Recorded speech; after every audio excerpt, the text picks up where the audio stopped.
From the beautiful shores of the gem of the Caribbean, Barbados, home of the amazing Harrison's Cave, the tantalizing Oystins Bay Garden, our historic garrison, the indigenous road tennis, and the friendliest people in the world. We are 94.7 FM, the ultimate Beijan experience. My friend, you don't plan to get it? Oh, Barbados. Hey, I'm KB Clean. Join me 6 a.m. until 10 a.m. right here at 94.7, the best and ultimate Beijan experience. My show is called Beijan to the Bone. Don't miss it, Beijan to the Bone. Weekdays right here and only here on 94.7.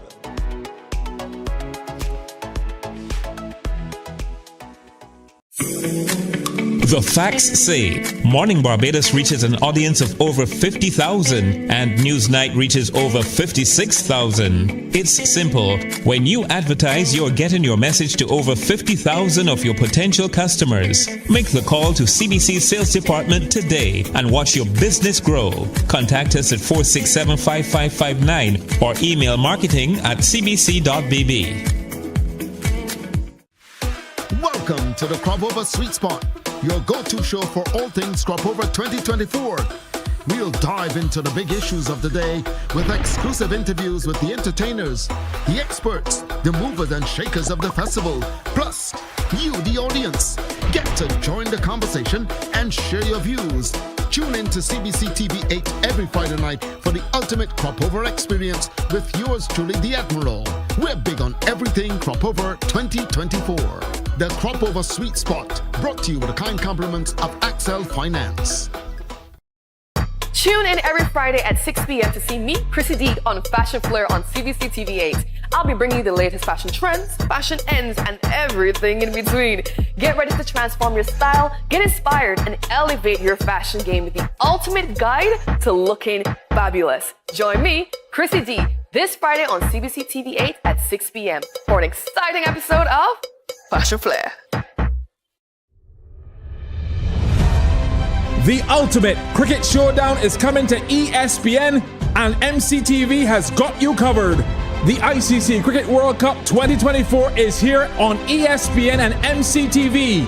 Tune into MCTV channels 302 and 308, and don't miss a single six, wicket, or heart-pounding moment as top teams vie for the 2024 T20 World Cup. From June 1st to 29th, it's cricket you can't afford to miss. Tune into ESPN on MCTV, and for live radio coverage, tune into 94.7. Catch every moment of the ICC Cricket World Cup T20 action. We enjoy a game of dominoes and singing karaoke. I just love crew. When you love me just a little bit longer. You get to relax and have a drink and listen to some nice music. It's something different. It's spectacular. It's fabulous. You know, it's a different feeling altogether. I never feel so good in a party yet. Follow me to Q in the Community this Thursday. So good in a party yet. You know why? While you go about your business, we go about our business, and that is gathering the news. Stay up to date at CBC News Barbados on Facebook, Instagram, and Twitter. Get news update on radio throughout the day. And join us for the CBC News Night at 7 every night. CBC News team is on the job and bringing you the news. There is a saying, you can find a Beijan anywhere. Are you a Beijan living abroad? Or do you know of one who has migrated to another country? Well, we at Mornin Barbados would love to have you or them on our Beijan Affair segment. Share your amazing stories, experiences, and how you have adapted to a new culture. Send us an email to morninbarbados@cbc.bb. And together we will travel the world.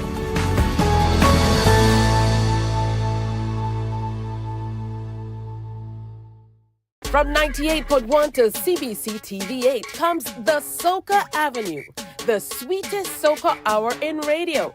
It's artists with new tunes and some old sweet ones too, jamming on the Soca Avenue. Saturdays, join AON Skills and the crew down on Soca Avenue. All new on CBC TV8. Feeling the festival.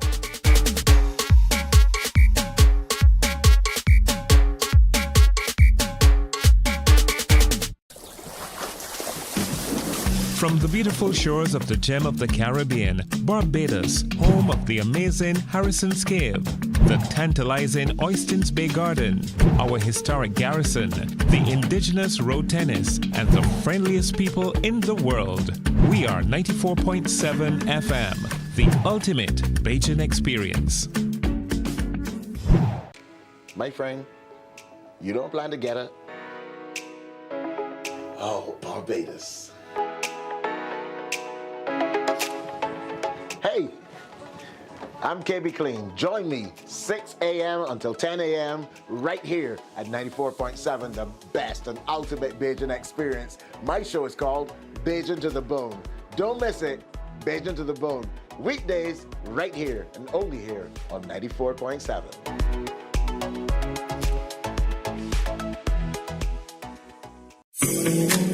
The facts say Morning Barbados reaches an audience of over 50,000 and Newsnight reaches over 56,000. It's simple. When you advertise, you're getting your message to over 50,000 of your potential customers. Make the call to CBC Sales Department today and watch your business grow. Contact us at 4675. Wake up, wake up, wake up. Barbados, get up. Good morning. Good morning, Barbados. Good morning. Good morning to you. Good morning. Morning, morning, morning. Good morning to you. Good morning. Morning, Barbados. Good morning. Good morning to you. Good morning. Morning, Barbados. Good morning. Wake up, wake up, wake up. Morning to you. Good morning. Good to have you in company. It is Wednesday, July 10th. I'm Tisha Hines. I'll be here with you until 8 o'clock this morning. Welcome to another Morning Barbados presentation. Certainly hope you're having a good morning so far. I know there are lots of early risers in Barbados. Maybe getting a little extra rest since you don't have to rush the children off, but winding down the third semester for this year, and most certainly looking forward to the summer holidays. So we're going to share some great information about what's coming up throughout this holiday period for the little ones, and some great tips for you as well. We're also going to be meeting up with the young people participating in the Barbados Tourism Youth Congress 2024.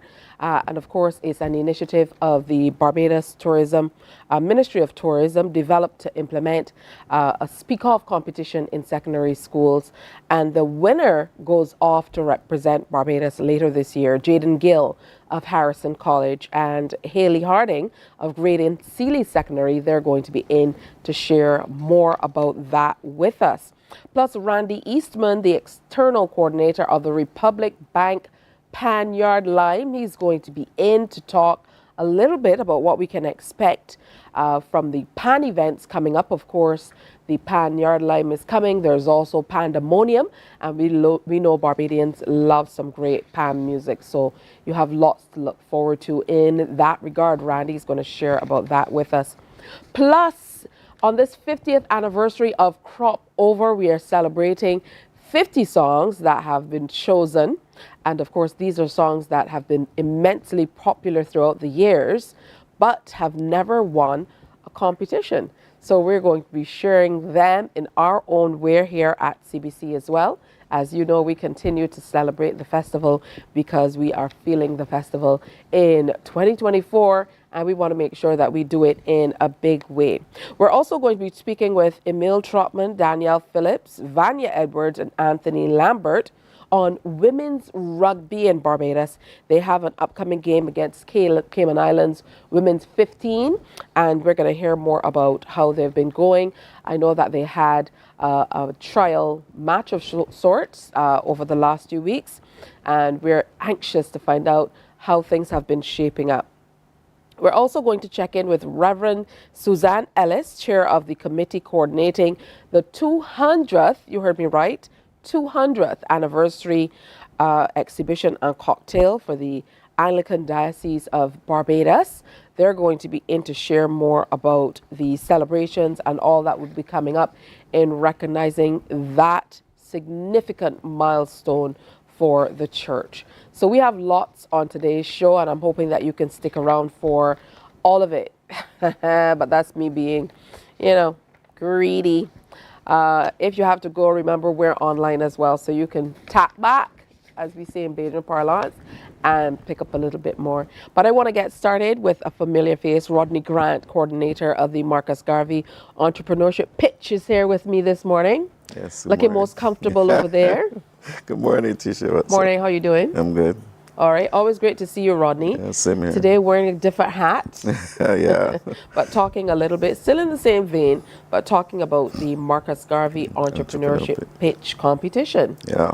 So first of all, what is it? Okay, well, first of all, the Marcus Garvey Pitch is part of the Season of Emancipation. In the division we celebrate the season, which starts April the 14th and run right down to August the 27th for Jackie Opal's birthday.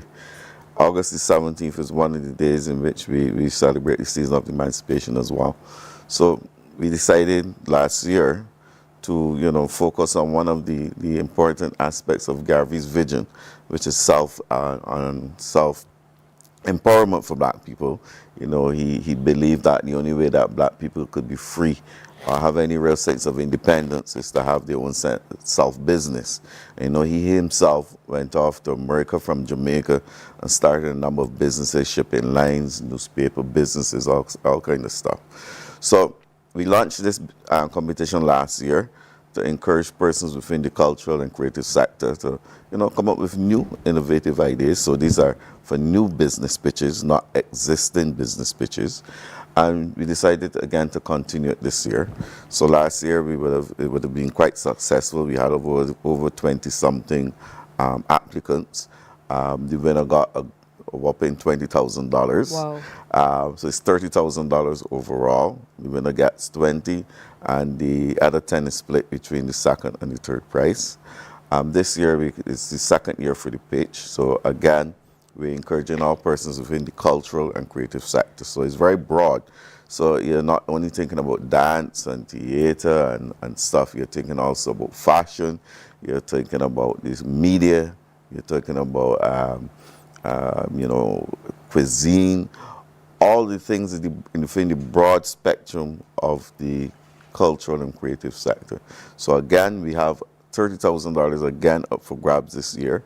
So we're encouraging all persons to, come up with innovative ideas. Now, what we did is that we created a guideline, a guideline that could help persons on Google Link. Persons could visit the Division of Culture's IG page at Culture Barbados, and you could access the Google link, and it can help guide you. If you're a new person, you're new to business, but you have a good idea, the link will help guide you in terms of some of the information we're looking for. After all of the applications are in, which you have up until July the 31st to submit, midnight. I think that's a Wednesday. July the 31st, midnight is the closing of our applications. The applications will be assessed by a judging panel of 3 persons that we are choosing from across the different sectors. And then we will have, we'll break down to 10 finalists. And then from those 10, we will choose the final 3. right? So you still have some time. I think today is about the 9th or the 10th of June, July. Today's the 10th. The 10th yes. of July. So you still have about 21 days, you know, to get your stuff together. We launched on July the 1st, incidentally, when Barrel passed. So some persons may have missed it. But you know, you still have about 21 days to get your pitch together, submit your information. And you know, we're looking forward to all applications, all ideas. In fact, you know, last night I was watching this program that CBC had, I think another Beijan, something like that. And this, you know, this lady was talking about this hardship she went through. Her story was really heart-wrenching, you know, through COVID and many different challenges she had. But at the end of it all, you know, she came out and emerged and she started this self-business, you know, and apparently she's doing really well, not did. And, you know, at the end she said, you know, you just got an idea, dream about your idea and got faith. So this is what we're saying again, you know. So I took away something from her interview that I'm bringing to all persons within the culture and the creative sector. Just have your idea, have faith in your idea, and put pen to paper and make your submission, and all will go well from there. All right, it's wonderful that you have a Google form to kind of guide people on what they need to submit to be able to capitalize on what's being offered. What are some of the requirements? Are there age requirements? You know, anything of that kind? No, there are no age requirements. The only thing that we are saying is that you have to be Barbadian.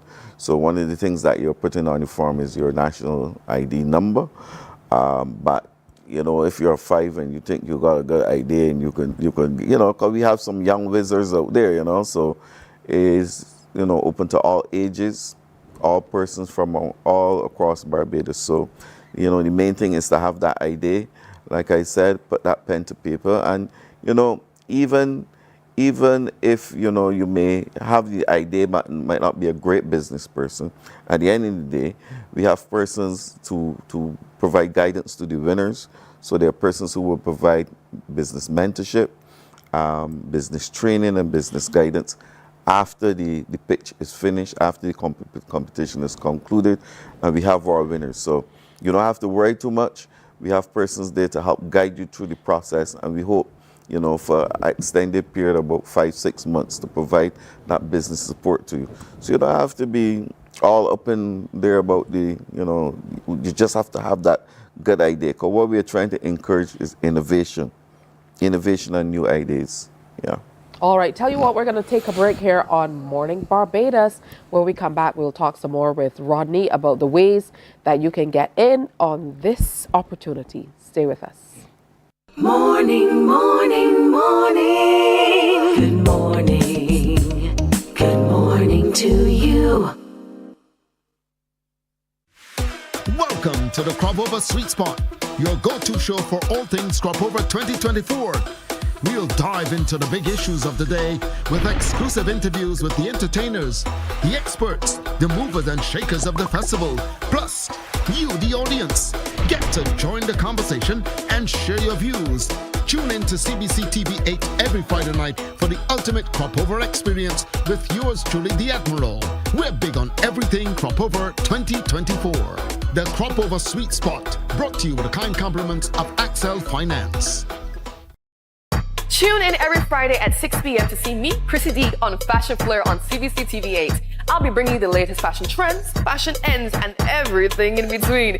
Get ready to transform your style, get inspired, and elevate your fashion game with the ultimate guide to looking fabulous. Join me, Chrissy D, this Friday on CBC TV 8 at 6 p.m. for an exciting episode of Fashion Flair.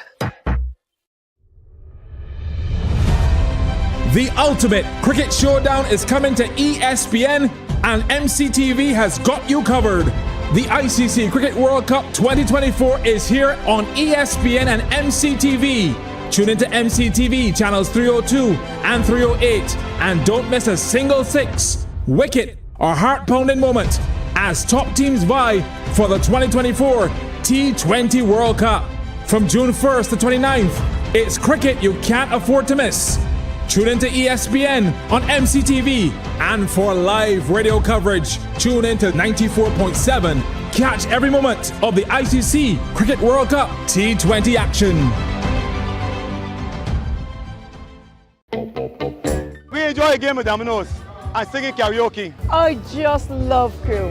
When you love me just a little bit longer. You get to relax and have a drink and listen to some nice music. It's something different. It's spectacular. It's fabulous. You know, it's a different feeling altogether. I never feel so good in a party yet. Follow me to Q in the Community this Thursday. So good in a party yet. You know why? While you go about your business, we go about our business, and that is gathering the news. Stay up to date at CBC News Barbados on Facebook, Instagram, and Twitter. Get news update on radio throughout the day. And join us for the CBC News Night at 7 every night. CBC News team is on the job and bringing you the news. There is a saying, you can find a Beijan anywhere. Are you a Beijan living abroad? Or do you know of one who has migrated to another country? Well, we at Mornin Barbados would love to have you or them on our Beijan Afar segment. Share your amazing stories, experiences, and how you have adapted to a new culture. Send us an email to morninbarbados@cbc.vb. And together we will travel the world.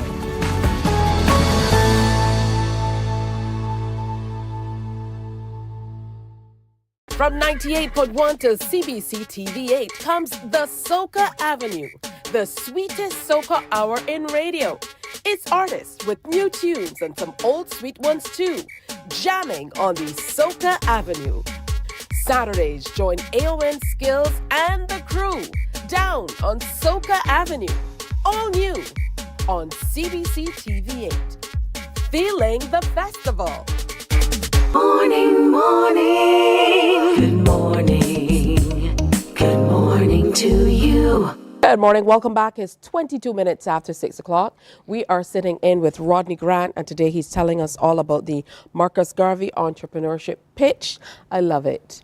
Because we sit around and we get to see on television things like Shark Tank and you know, all of those programs that give people an opportunity once they have a really great idea, really great business idea, to be able to change their lives really and pursue their dreams. So this really is an opportunity to jump on a great idea and pursue it. Definitely. Remember, a business is an opportunity to solve a problem.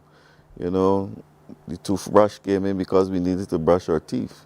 Somebody invented a cup because we needed to be able to drink from a cup. So a business is always about a solution for something. So, you know, that is a little idea. When you're thinking about your ideas, think about solving a problem, talking about, you know, finding a gap that exists that needs to be closed. In terms of the cultural and creative sector.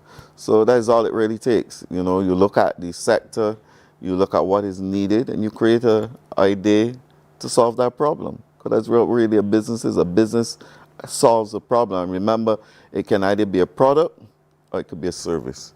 Everything though has to be about product. So it don't always have to be about creating that tangible thing. It can also be creating a service, which is the intangible thing. You provide a service or you provide a product. So yeah, we're encouraging people, you know, from all across Barbados, within communities, from organizations. So you can pitch your pitch. You can do your pitch as an individual. You can do it as a group of 1, 2, 3, however you want to. Once you have an innovative idea, and remember, it has to be new. It can't be an existing idea that you want money for. There has to be a new idea that is innovative and creative. Now, I know that you're doing it in collaboration with a number of agencies as well to be able to make it possible, because there are many agencies out here that are working every day with entrepreneurs. Yeah, well, we reached out to a number of organizations that were there with us last year. Last year we had BCC, the Chamber of Commerce, we had Yes Barbados. We have for sure on board the Small Business Association. So these are organizations that will help create, provide in terms of mentorship, training support post the competition. So that after the competition, you've won your money, you won't be on your own. Are people there and organizations there to help you through the process, to make sure you do all the necessary things, because sometimes we it's all right to have an idea, but there are a lot of intricate things to business, like marketing. You got to know who you're marketing your product to. If you're marketing it to children, if it's a product or a service that is marketed to adults, if it's for the general population, if you're targeting females, if you're targeting males, because a business product is not created for everyone. You can, what we call segmentation in business. So you can decide you want to target a specific segment of the population. Like chicken nuggets, they were created for children. So you have to again think about it that way. So post the competition, you will have people that will help guide you in this kind of way, to market your idea properly, to help get it out there, and to think about things like how you develop your pricing. And pricing points is important, how you price it to be competitive. Because, if somebody else may have something similar, you have to make sure you price it in a way that it is saleable. Because if you overprice it, it wouldn't sell. If you underprice it, people might think it too cheap. Sometimes too cheap is not always good. So it's those little intricate things about understanding about business that there will be people that will be there to help guide you through the process. And it's wonderful to hear that you're going to offer that level of support even after someone wins, because we know the fill rate for new businesses is significantly high. So that level of support to ensure that whoever the person is that wins is able to continue in business and give them a real opportunity to thrive for sure, is very, very important. That's absolutely important, because, like I said, people don't think about a lot of the intricate things of a business. Sometimes you think that just because you have an idea, it would work. And the most important thing is, remember, you're not creating the idea for yourself. Sometimes we feel passionate about something. But because we feel passionate about it, that don't mean it's going to work or it's going to sell. So you have to be able to you're creating your product for market, not for you. So it's those little intricate things that sometimes you need guidance about, and if it is marketed for overseas market, things like weight and how you package it, and how you do your coding and those kind of things in terms of the scanning. So there's a lot of little intricate things that go into business people don't think about, but there are people there to guide you and to give you the support. Oh, I love that. So just come up with your idea, and the support will be given to move you through the process. And a lot of the times we think that when we talk about ideas, it has to be something also grandiose. But as you said, think simple about things that can fill a need. Exactly. Because somebody came up with a great idea to freeze water and sell it. All right, then. Snow cone. Because you want to quench your thirst when the sun hot. Solve a problem, right? Yep. So simple things, man. Simple things is all business is about. It's a need that people want, and if people want it, people will buy it. And therefore, you need a product or service that people want. All right. So again, before we go, there are no requirements in terms of the length of submission. You said that once they go to the Instagram page of the Culture Barbados on Instagram, they will go to a Google form where you have the areas, the information that you will need to submit for some guidance. And you have until the end of the month. Do not wait until the day before to try to submit. Midnight, July the 31st. And once you hit submit, it will come straight to our email. And if you're doing it outside, you can submit if you feel you have the confidence to submit something outside of the Google link, please do. And you just submit it to we have an email form on the IG page as well. I think it is culture.soe@barbados.gov.bb. And if you want to ask questions, you can call us at within the Division of Culture, 535-5850 or 5870. Oh, that's beautiful. Remember, it's the Marcus Garvey Entrepreneurship Pitch back this year. $20,000 up for grabs for the winner. Second and third prizes also get a little something, $5,000 apiece. And they really want to ignite your passion for cultural products and turn your innovative ideas into reality. It was launched on Monday, 1st July. Don't miss out on this opportunity. Even if you're not 100% confident, you don't have to have it all worked out, but make sure you reach out and grab that opportunity. You know, you don't want to live with regrets. And of course, the journey comes with mentorship, business development training, and expert financial advice as well. So congrats to you and everyone working on this Marcus Garvey Entrepreneurship Pitch. I look forward to having the winners here on the couch. Yeah, me too. All right, so Rodney's going to run off, but we're staying here. So don't you go anywhere, because coming up next, we meet some of the young people participating in the Speak Off competition. Who will be the next junior Minister of Tourism? I don't know, but we're going to meet some of the prospects coming up. Morning, morning, morning. Good morning. Good morning to you. From 98.1 to CBC TV8 comes the Soca Avenue, the sweetest soca hour in radio. It's artists with new tunes and some old sweet ones too, jamming on the Soca Avenue. Saturdays, join AON Skills and the crew down on Soca Avenue. All new on CBC TV8. Feeling the festival.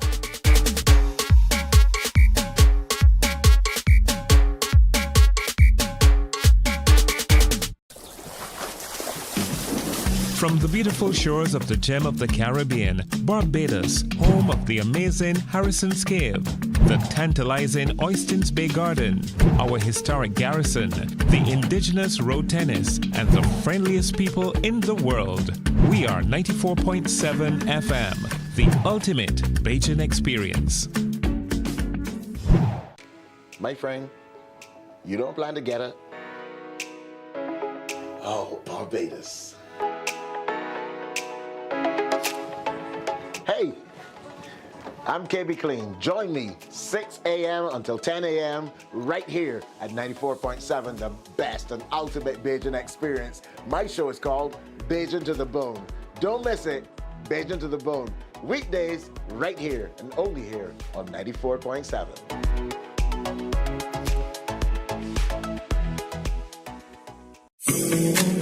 The facts say Morning Barbados reaches an audience of over 50,000 and Newsnight reaches over 56,000. It's simple. When you advertise, you're getting your message to over 50,000 of your potential customers. Make the call to CBC Sales Department today and watch your business grow. Contact us at 467-5559 or email marketing@cbc.bb.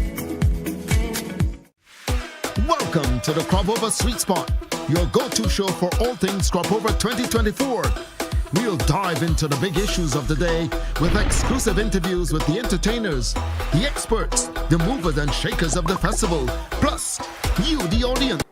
All right, so we're kicking off this weekend with the Panyard Lime. What can we expect in terms of changes and amping things up in this 50th year? Well, in the 50th year, we are really looking to give the schools and the community steel pan orchestras great opportunity.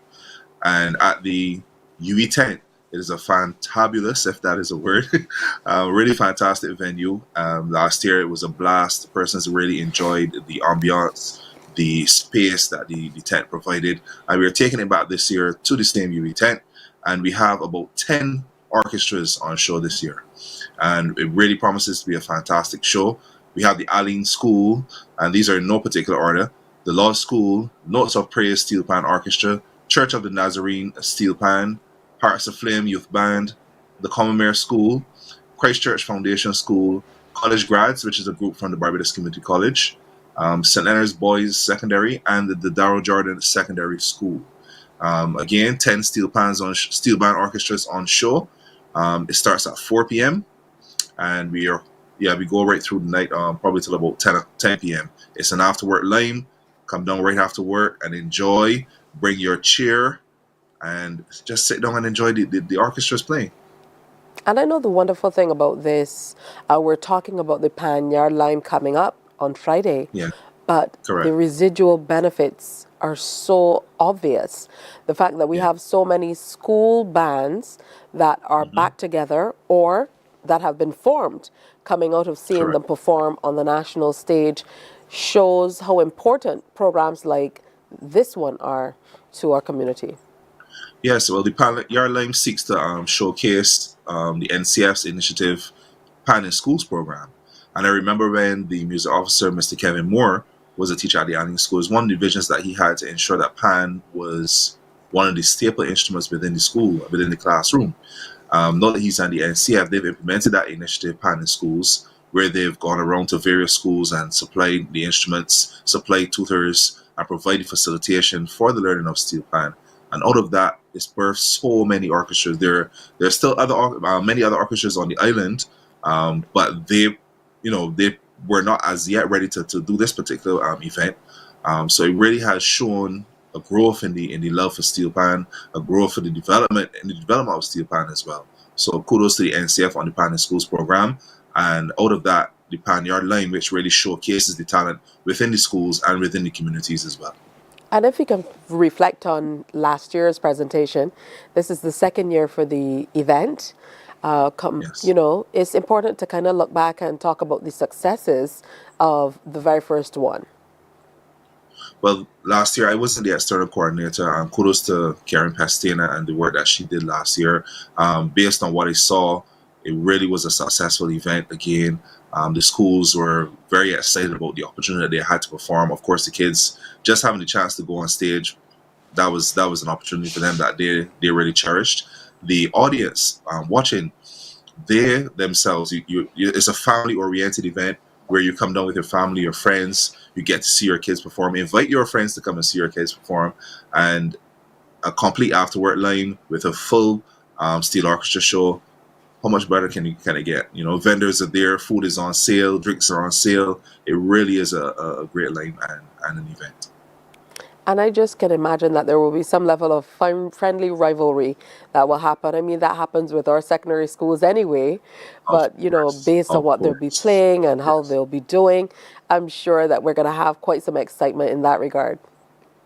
Yeah, I've managed to catch some of the rehearsals, and the tutors and the teachers and the students have some really nice arrangements planned. Again, as you said, that friendly rivalry, but you know, still there's camaraderie, but you want to showcase your talent, you want to showcase your arrangement, and that is one of the things that is quintessential to Pan. You will always find an arranger, you know, really, as we say, going in on the arrangement and allowing the steel orchestra to showcase their talent and what they've practiced and rehearsed in their room, their pan room. All right, so just to be absolutely clear as mud, the Republic Bank Panyard Lime is free. Yes, it is free. Absolutely love that as well. Free 99. Free 99. Again, bring your chair, come and have a seat in the large UV tent. Find your own space for yourself or your family, your friends, etc. Place your chair there, have a seat, and enjoy the show. Again, come early. I'm not telling you who's going first. I'm not telling you who's going last. So you don't want to miss those 10 orchestras. We start at 4 p.m. Ensure you're there early and just come and enjoy the event. It's also significant that we're winding up from school, so you don't have to worry about taking the children away from exams or anything of a sort. Exactly. It's a Friday afternoon, so it's the perfect place to be. What else is happening on the outskirts? You know, people will want to be refreshed and all of that. I know you said it's an after-work Lime, so tell us about what will be happening on the outskirts of the event. Well, on the outside, you'll have the usual vendors. They're various types of food. The food trucks is the vibe that we're going with right now. You have about 5 different vendors on the outside providing refreshment for you, both food and drinks. It worked well last year. People enjoyed it. It was fast service, no long lines and, you know, backups in terms of waiting to get your food, etc. It's a smooth process, and you're free to go to the vendors at any time during the show. So it's not a first half, second half, and an intermission where you have to wait for the intermission to go get your food or your refreshment. You can have that at any time during the event. And the wonderful thing about that is usually families head out to get fast food on the weekend as well. So this time you're not only grabbing your fast food, you get some good entertainment to go along with it too. Yes, the perfect package, food and entertainment. Can't want any better than that. As a teacher yourself, Randy, What do you think programs like this do for young people, for them to be able to focus, learn something new, be a part of a positive group, and be able to showcase to their community and parents and peers in this way? Well, as an educator, we know, and music educator, of course, we know that music really assists with the development of the brain as well. And not only does music help with creativity, but it allows children to focus on their academics as well. So being involved in activities and programs like this really assists children with their overall academic development, right? And I've always advocated for music and arts to be a part of every single school program, every community program, and for young children to get involved with the arts from an early age. The camaraderie, the problem solving, the critical thinking, those kind of things come into play when you're a part of a group like this, because you will always have issues to be dealt with. You will always have resolution. You will always have some sort of thought process that you have to consider as a young person in order to come to some sort of consensus in a group like this, right? You see how the tutors handle situations. So there's all that's modeling, where you see how a tutor may arrange a particular song, how they may handle a conflict within the group. So it's a lot of exposure at various levels for young people, and a fantastic opportunity for them to grow as individuals. It's also an inclusive event. We see a church group participating, for example. So I look forward to, how we'll be able to continue. Events. There are 2 church groups. Two church-based events: Church of the Nazarene, and then Notes of Praise is a Christian-based event, Christian-based group. Mr. Valis Jemet, he's the head of that organization. Good stuff. Just repeat the schools as we wind up, so that everybody knows, whether they need to come out in their school colors to represent. No problem. And in no particular order again: the Alling School, the Lodge School, Notes of Praise, Church of the Nazarene, Hearts of Flame Youth Band, the Commonwealth School, Christ Church Foundation School, College Grads, which is a group from the Barbados Community College, St. Leonard's Boys Secondary, and the Darrell Jordan Secondary School. All right, we look forward to seeing you Friday night. The Republic Bank Panyard line. 4 p.m. It starts at 4 o'clock. At 4 p.m. Under the UE tent. Under the UE tent. You absolutely don't have to worry about parking. No, there's lots of parking. You don't have to worry about the rain. We have a humongous tent there for you. No need to worry about, getting wet or anything. It's fully covered, and a fantastic space to be in. All right, so that's it. This weekend, you have to come on out. Parents, patrons, Beijans, peers, all come out and represent for the Panyard line. The second, and celebrating in this 50th year of Cropover in a big way. It comes off this Friday, 4 o'clock, the big tent at UE. I mean, you can't miss it. It is literally a really big tent. So thank you so much, Randy, for sharing with us. Andy is the external coordinator of the Republic Bank Panyard line. Anything else to add before you go? No, that's it. Again, bring your chair down, 4 p.m. this Friday at the UE tent, Panyard line. We have 10 steel orchestras on show. Please come and join us and enjoy the event. All right, you heard it from Randy. So make sure you're going out, and it's our kind of price. It's free. So stay here. Coming up, lots more in Morning Barbados. Morning, morning, morning. Good morning. Good morning to you.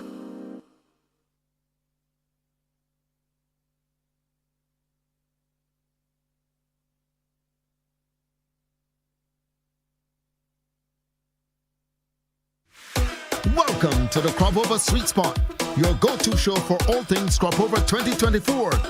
We'll dive into the big issues of the day with exclusive interviews with the entertainers, the experts, the movers and shakers of the festival, plus you, the audience.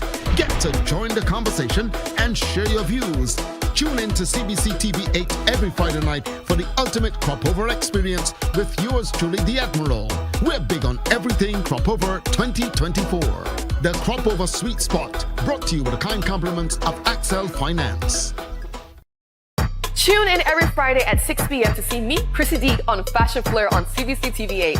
I'll be bringing you the latest fashion trends, fashion ends, and everything in between. Get ready to transform your style, get inspired, and elevate your fashion game with the ultimate guide to looking fabulous. Join me, Chrissy D, this Friday on CBC TV 8 at 6 p.m. for an exciting episode of Fashion Flair. Morning, morning, morning. Good morning. Good morning to you. It's 6:46 on a Wednesday morning. So get up and get moving. If you don't have to, just stick around, laying, sleeping. That's A-okay too. I can't do that, of course. I have to be here bright and early. You know how it goes. But I get to meet some wonderful people who have very interesting stories to share, like these next two. I have Haley Harding of Graydon Seeley Secondary School. Good morning. Good morning. Good to have you here. Thank you. It's good to be here. Good stuff. And back with us, more hair this time though. It has grown.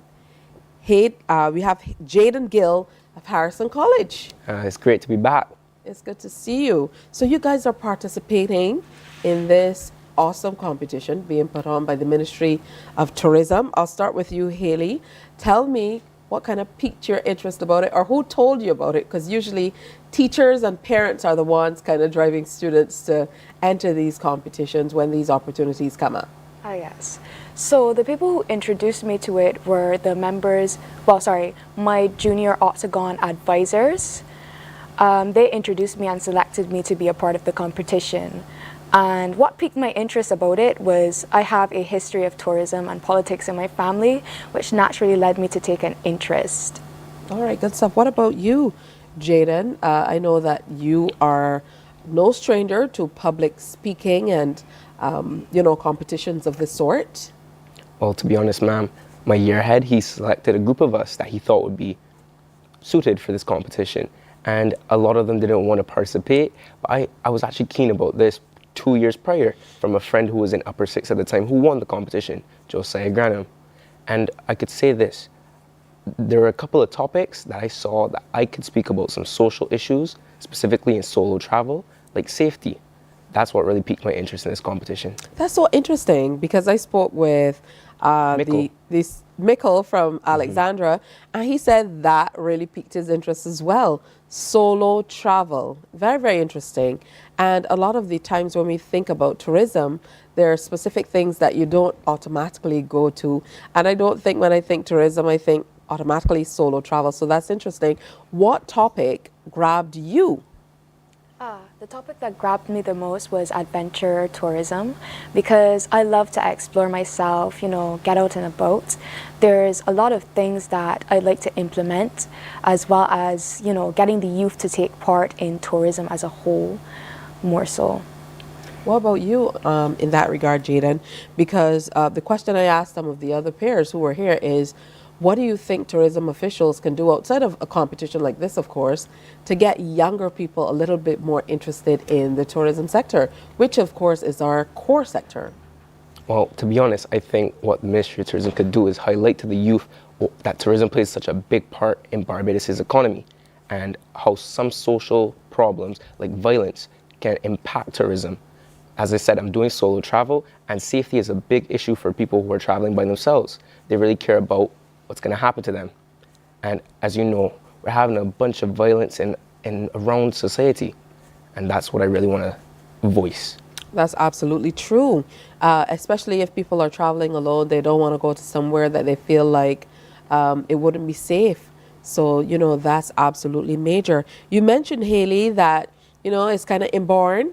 You have a strong background in tourism. So what are some of the new things that you have learned since being a part of this program? Well, I've learned many things about our history and about places in Barbados that I didn't know before. Like, for example, we went to the Morgan Lewis windmill on a tour, and we got to learn how sugarcane and different products that derive from sugarcane was cultivated, and I found that very interesting.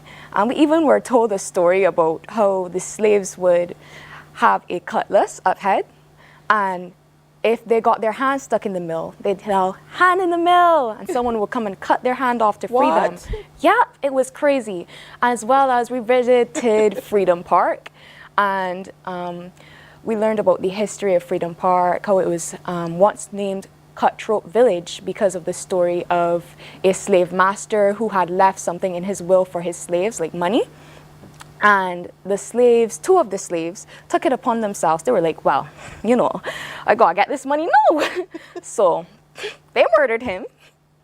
Yes, it was very vicious. And so they could get the money earlier, but you know, karma comes back. And they were then punished for that. They were killed, and I won't go into detail, but... I mean, more detail than that, Haley. But definitely some wonderful stories. It's great that this is a journey for you as well. It's not just a one-off competition, a speak-off competition. You know, it's an opportunity for you to experience Barbados. And I love that you're showing that history can be a big part of the pull of tourism as well. Yeah. Because all of the stories that you're sharing are historical stories. So, and again, we don't necessarily see the value in sharing our history to attract people to our island. Yeah. If you win, if you become Junior Tourism Minister going forward, I know you'll get an opportunity to go and represent Barbados at the Tourism Industry Conference, which will be held in September in the Cayman Islands. But what do you think you will bring to the table, Mr. Minister? Well, to be frank, I think that I can be a voice of change. I would really highlight to the youth that we are the next adults. We can make a difference. As I said before, we need to deal with the societal issues at hand to make a difference so that tourists realize that we're a safe place, we have loving people. And as you know, who doesn't love Beijans? And Beijans love everyone. And what would you do if you won, Madam Minister? I would definitely make more inclusivity for the youth. I definitely want to get them more included because, you know, we have some very talented youth developing today going forward, and they are our future. I believe that we could get them included by, you know, having them develop some apps, or having them trained in certain sectors of tourism, or having them educated on tourism by bringing back tours like the Transport Board used to do back in the day, you know? Because we went on a tour when we were doing the competition for the competition, and it was so we would be quizzed later, and we learned so much, and I was shocked because I did not know there was so much history and culture behind Barbados. And I think it would be beneficial if everybody knew that, you know, especially our youth, our future. So think about great ways to be able to share, and I think this is an innovative way to do that, and they're kind of bringing you along so that you can share with your peers. I really look forward to the competition itself, but I don't look forward to the results because, I mean, all of you, each one of you is so impressive in your depth of knowledge, how passionate you are about the topic and the various offshoot topics about it, societal matters and the like. So I think that you're all winners already. Sounds cliche, but it's absolutely true. So Haley Harding, representing for Graydon Sealy Secondary School, and Jaden Gill, Harrison College. And of course, the last junior minister is Jordan Gregg, is representing for college. Yes, he is. So no added pressure. And the last one before him too. No pressure. Pressure's on. No pressure, right? All right, and we're gonna have the minister himself in tomorrow. The junior minister is going to be here as we continue the discussion. So thank you two for coming in and sharing with me. Are you going off to school today? No. No school? School for you? Exams over. I'm going home to sleep. For real. And play some games and relax because it's the summer. Read some books. Absolutely. All right, good to see both of you. Have a fantastic summer vacation. You as well, and thank you so much for having us. Absolutely. Jaden Gill, Haley Harding, make sure you check it out. Of course, the second and third stages of the competition come off on Monday, July 22nd, 10 to 1 at the Hilton Barbados Resort. It's time for another break, but stay with me. We have lots more coming up on Morning Barbados. Morning, morning, morning. Good morning. Good morning to you.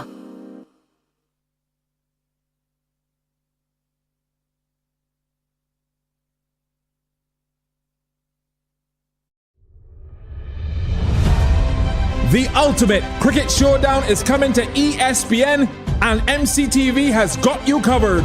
The ICC Cricket World Cup 2024 is here on ESPN and MCTV. Tune into MCTV channels 302 and 308 and don't miss a single six, wicket or heart-pounding moment as top teams vie for the 2024 T20 World Cup. From June 1st to 29th, it's cricket you can't afford to miss. Tune into ESPN on MCTV, and for live radio coverage, tune into 94.7. Catch every moment of the ICC Cricket World Cup T20 action. Morning, morning. Good morning. Good morning to you. Tune in every Friday at 6 p.m. to see me, Chrissy D, on Fashion Flair on CBC TV8. I'll be bringing you the latest fashion trends, fashion ends, and everything in between. Get ready to transform your style, get inspired, and elevate your fashion game with the ultimate guide to looking fabulous. Join me, Chrissy D, this Friday on CBC TV8 at 6 p.m. for an exciting episode of Fashion Flair.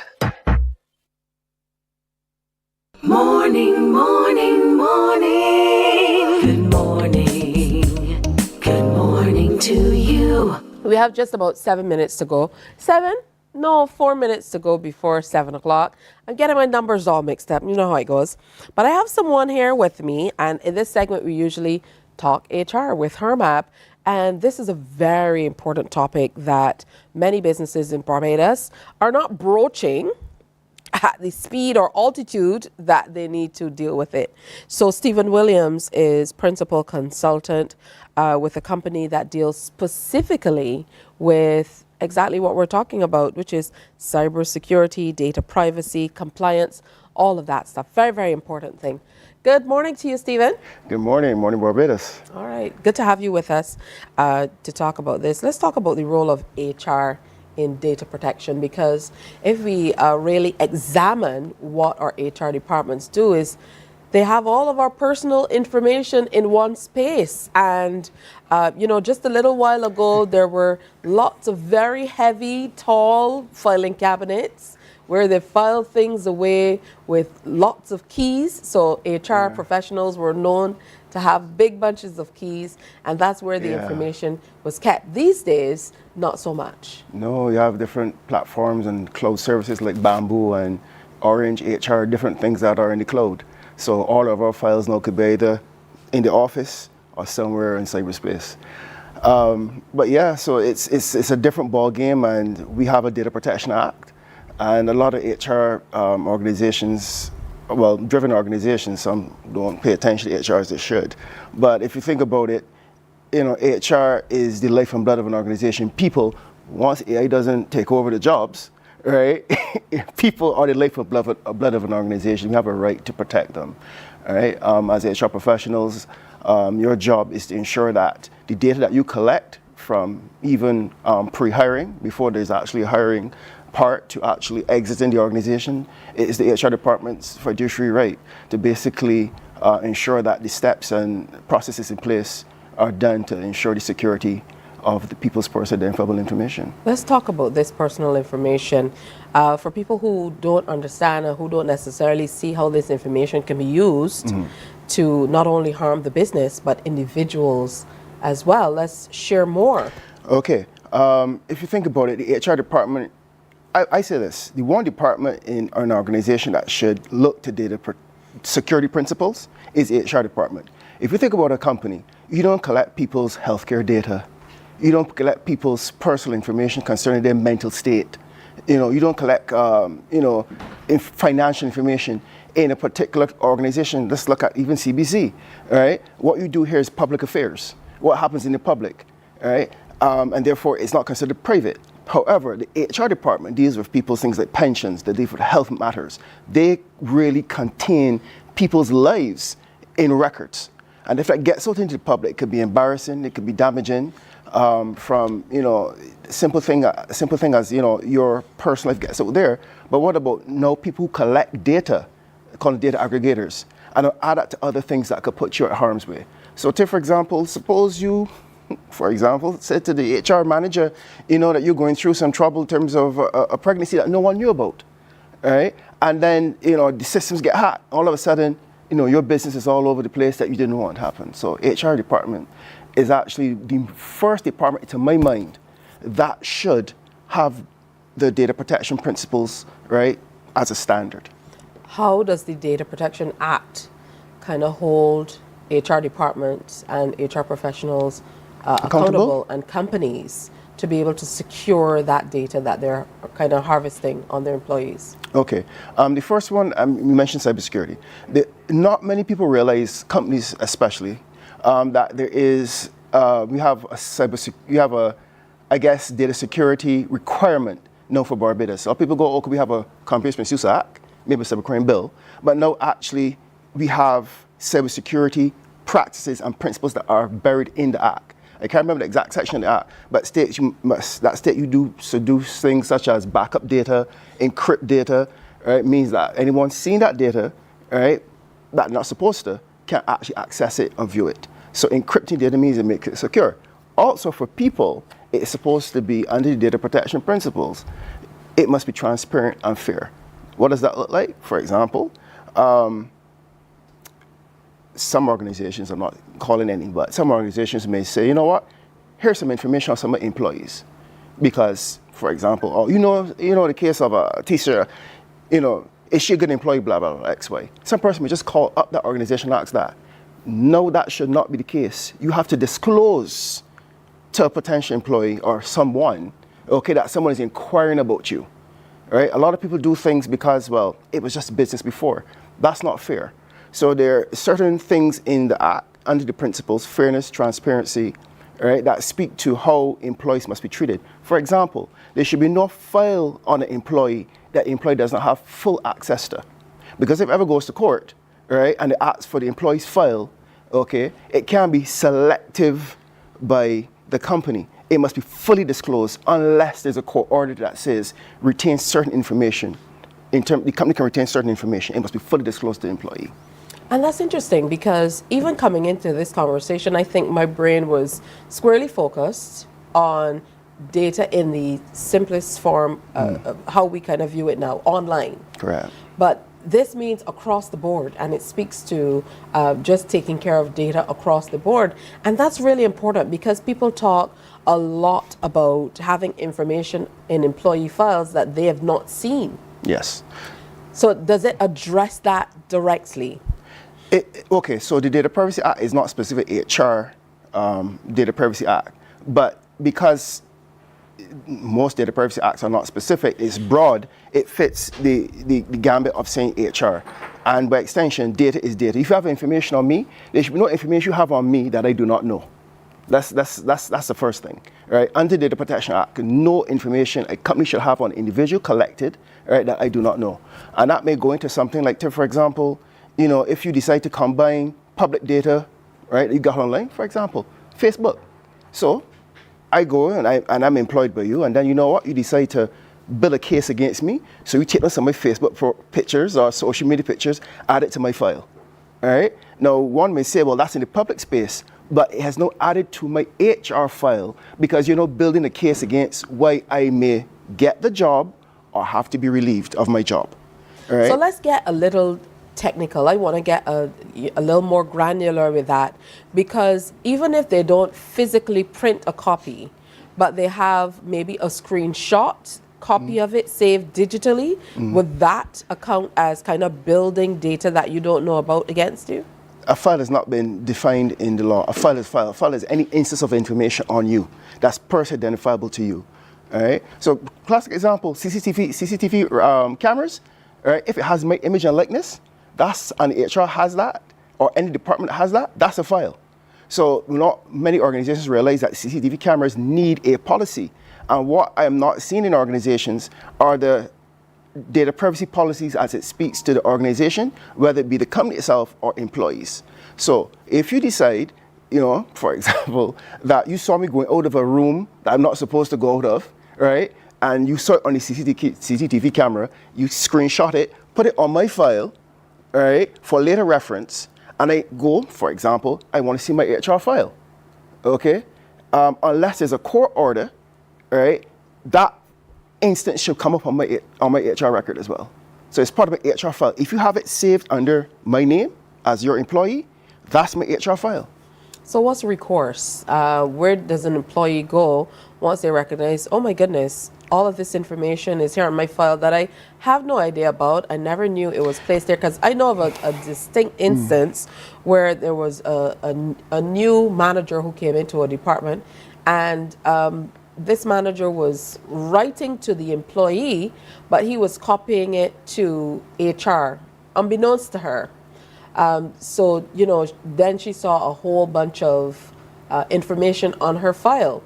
So, you know, what do you do after that? You see, part of the problem is that we have a law in place that no one really understands. Yeah. Right? And I think that even some lawyers don't understand it either. That must be the whole problem. It can't yes. be part of the problem. No, well, yes. Some lawyers don't even understand it. Right? And it's partly because law has always been more, you know, everyday rudimentary things that lawyers will sort out, but this is a very technical area that speaks to technology, and I find that many lawyers are not very technology savvy, right? And that is part of the problem as well. So they kind of shy away from this particular area. But at the end of the day, right, I think it starts with, first of all, educating the organization, because if the organization does not understand they're doing bad practices, the practices are not right. Okay, so you're not going to change your practices. They maybe doing it because that's how things have always been done. Yeah. But there's a law now that's been in place that should say things are different. But if they're not aware, they're going to continue with practices. And it might not be that they're doing something bad in their mind, but just a continuum of practices that they did before. All right, so these are a lot of protections for employees. What about employers? We see so many videos with employees thrashing workplaces, in social spaces, sharing around videos and so on. Does the Privacy Act speak to employers' recourse or rights for employers for employees who might be sharing personal information? There's not an act about employers. This act does not have any protection for employers. It is strictly a data privacy, meaning an individual. All right. So, take for example, speaking to the Data Protection Act only, an employee that copies data, sends the data out, maybe corporate information, intellectual property, out the organization, right? The act, this specific act, the Data Privacy Act 2019, does not speak to that. That may be cybercrime or misuse bill, all right? But this particular act does not offer employers any protection from employees in that way. All right, so it speaks specifically to protections for the individual. For the individual, so that would be data subject. So although we're talking about HR, a data subject would be a customer, a client, an individual client or a customer. So it speaks to individuals, whether they're employees or they're customers. And this goes for everything from medical data all the way through. And I know we were focusing on the employer-employee relationship, but what about the relationship with other businesses? Businesses that you might share, healthcare institutions, schools, other institutions where they have your information. And that's an interesting thing you brought up with like third party involved, because let's look at I don't want to call it particular, let's call it insurance. Insurance, I'm not calling any brands in here, CBC time. So insurance may call for some information on employees. There must be a contract in place, all right, that lets the employee give consent to the data being sent to third parties. So you just can't up and give information to third parties like that anymore. You know, casually, you know, you may call up and say, you know, hey, I know you in this particular area. Do you have any recommendations or some job applicants that come in that you didn't take that you might want to throw our way? No, you cannot no longer give those applications to another company. It may be a great company, maybe a good opportunity. You actually have to let those people know first, right? That you're sharing. And with who? And you have to get their permission first. Yes. Yeah. And it must be documented. So it could be maybe a phone call that you save, or it may be email. I recommend email saying, hey, I got a call from X company. They're inquiring and I want to share your resume, right? Best of luck. The person responds and says, thank you so much. Please go ahead. All right. That's interesting. Continuing down the line of third-party information and sharing. I mean, sometimes you see this spam coming in. to your inbox, and you're thinking, well, hey, I didn't sign up for anything. I don't have a subscription. So, you know, how are you able to, if you're able to trace where a data leak happened, how are you able to kind of manage that and recourse for that? Do you go after the businesses? Would you call in the police?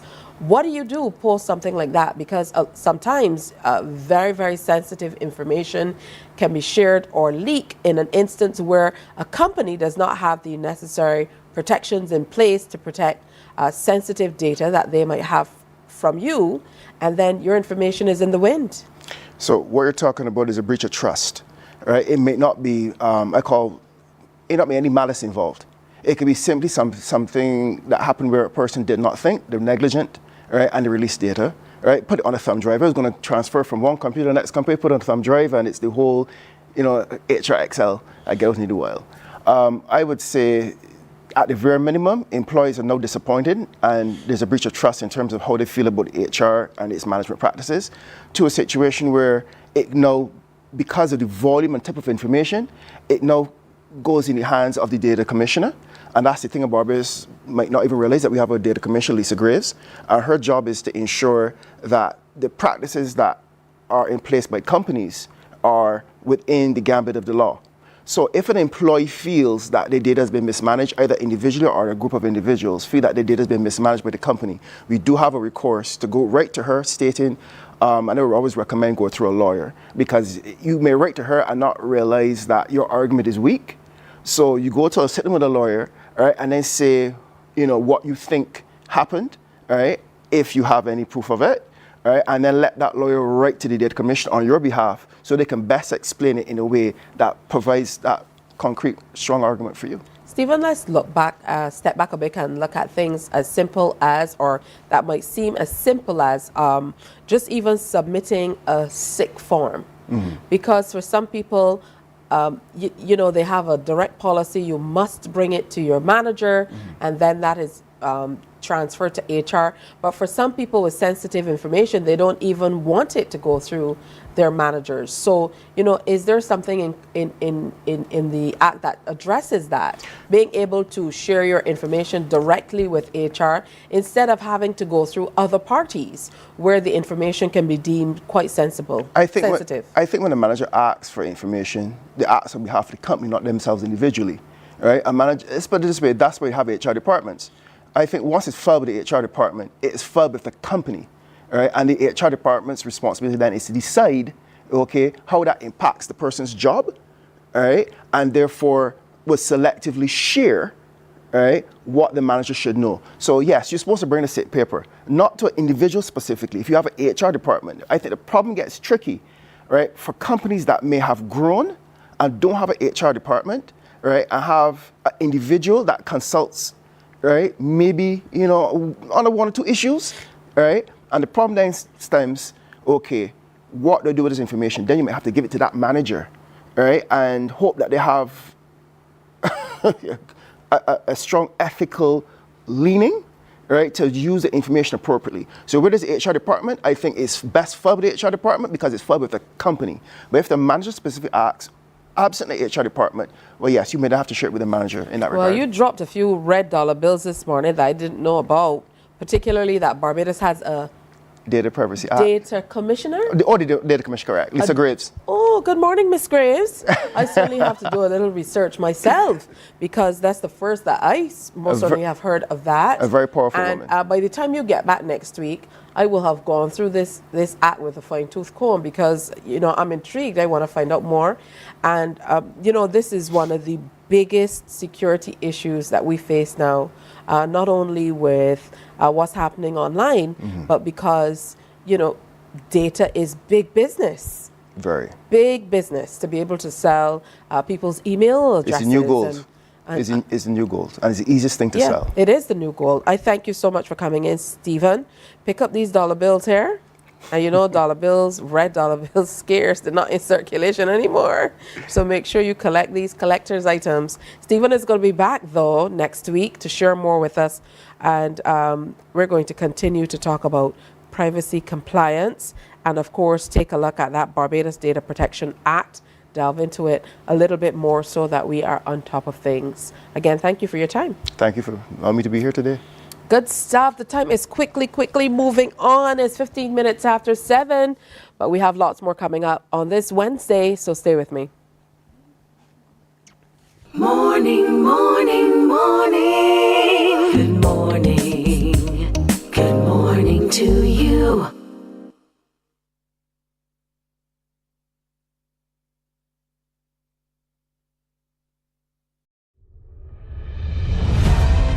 The ultimate cricket showdown is coming to ESPN, and MCTV has got you covered. The ICC Cricket World Cup 2024 is here on ESPN and MCTV. Tune into MCTV channels 302 and 308, and don't miss a single six, wicket, or heart-pounding moment as top teams vie for the 2024 T20 World Cup. From June 1st to 29th, it's cricket you can't afford to miss. Tune into ESPN on MCTV, and for live radio coverage, tune into 94.7. Catch every moment of the ICC Cricket World Cup T20 action. We enjoy a game with Domino's and singing karaoke. I just love crew. When you love me just a little bit longer. You get to relax and have a drink and listen to some nice music. It's something different. It's spectacular. It's fabulous. You know, it's a different feeling altogether. I never feel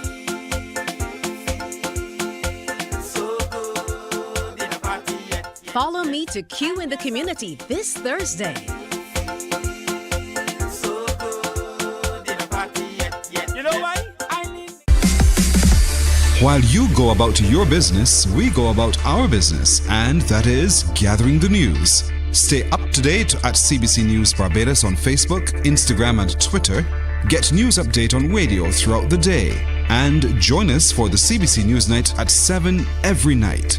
CBC News team is on the job and bringing you the news. There is a saying, you can find a Beijan anywhere. Are you a Beijan living abroad? Or do you know of one who has migrated to another country? Well, we at Mornin Barbados would love to have you or them on our Beijan Affair segment. Share your amazing stories, experiences, and how you have adapted to a new culture. Send us an email to morninbarbados@cbc.vb. And together we will travel the world.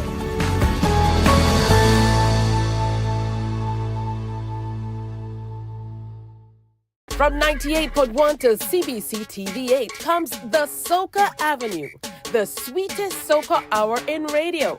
It's artists with new tunes and some old sweet ones too, jamming on the Soca Avenue. Saturdays, join AON Skills and the crew down on Soca Avenue, all new on CBC TV8. Feeling the festival.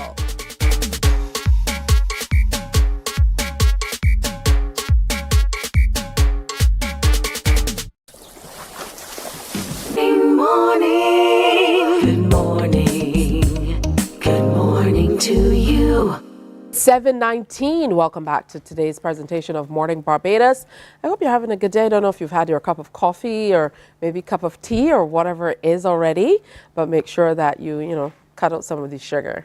And Beijan say, well, I don't take sugar in my tea, but you have a little sweet bread with it, right? So we have to be careful in that regard. We'll talk about that a little bit later in the show. But right now we're talking about something that can change the very nature of what we do in terms of travel, trade, tourism, you name it, across the region. One of the major things that holds us back, I feel, as a people, is being able to freely move across the region. So joining us this morning, we have some of the principals working along with the Connect Carry ferry service that's about to come into being. I wish I could tell you it was next week, but they're going to share some more information about exactly when they're hoping that the service will be available to us. Richard Allen is Chief Operations Officer. with the service. Good morning to you, sir. Good morning. Anthony Hinkson joins us. He's president of the e-commerce division. Good morning, Trish.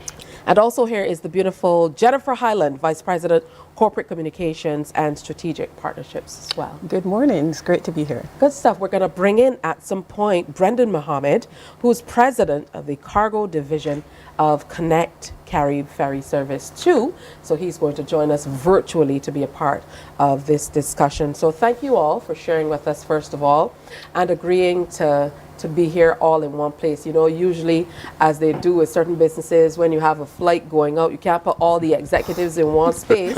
Maybe that's why Brendan is joining us online. However, I'm going to start with you, Mr. Aline. Let me say, first of all, congratulations on this move. It's something that we really have been looking forward to in the Caribbean for a long time. Just at the basics, free movement. Let's talk about the objectives of this particular initiative. Well, as you said, it's been something that has been required for a long time because movement within the Caribbean is really not as easy or as reasonable as it could be. I mean, we're a small community, but we're separated by ocean. And therefore, there's long been the need for us to sort of bridge that gap between the islands. And I know it will redound to, you know, the benefit of a lot more interregional traffic, and also, importantly, bring us closer together as a community. Now, I know that there are ferry services as we look across the Eastern Caribbean, certainly on a smaller scale, but in terms of moving across the islands, it's a little different. Mm-hmm. And we're in a different space when we think about where travel is. So here's where you come in, where you're kind of integrating the online space into how we will be able to engage. So share some more about that. Well, let me put it this way. In the estimates of 2024, 2025, our region is going to spend approximately $4 billion in e-commerce. And that's money that's going out of our region. However, the products and the services that we have indigenously are world class.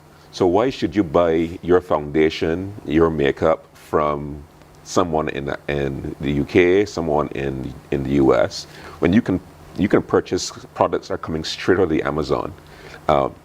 Why? You don't know that they exist. And so having an e-commerce platform tied to the ferry service allows for example, a producer of healthcare products, beauty products, or technology services to then come onto our platform and be exposed to the whole region that we'll be looking to service. Wonderful stuff. I mean, this just covers just about everything, which makes Ms. Highland's job that much easier to be able to kind of share generally about it. But communication is at the core of how you will be able to make this work, to share across countries, because as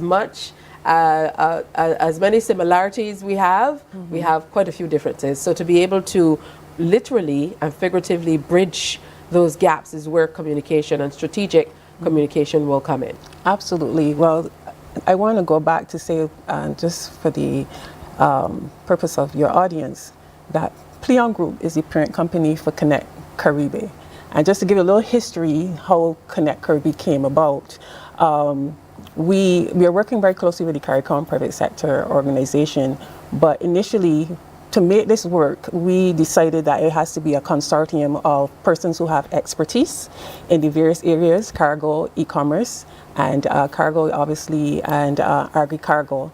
And so the interesting thing about communications is to make sure that each division shares the business model and the goals of how we want to implement this service and the phased approach, so that each island, when it comes to communicating, how can it benefit the individual islands that the cruise ferry will go to, and the cargo as well, because in the initial stages, when with a phased approach, we're looking at Barbados, St. Vincent, Trinidad, because the data suggests that the sweet spot, so to speak, are those islands. And then as the phase approach, as we build capacity, then we'll be going to other islands. So my job really is to ensure that each island, each jurisdiction understands what the service would mean for their economy, for the small businesses and the entrepreneurs.